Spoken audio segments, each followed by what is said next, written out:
I didn't have anything to do the other night, so I sat down at my craft table and I worked on some ephemera for myself and also to put in some swaps that I do on Facebook that people can put in their junk journals or they could put on cards or scrapbook pages.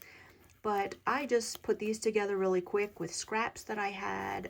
This one I attached to a large flower. And even though it is kind of dome shaped, you can see, once you put it down on a page and glue it with a glue dot, it will lay flat. So I have that one, and then I have this one with the bee. It says smile.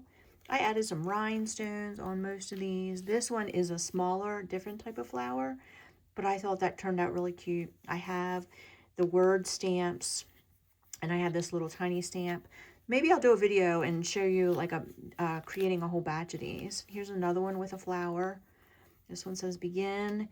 Here's one I just did with a circle punch and a scalloped circle punch. I thought that was really pretty. And here are a few more.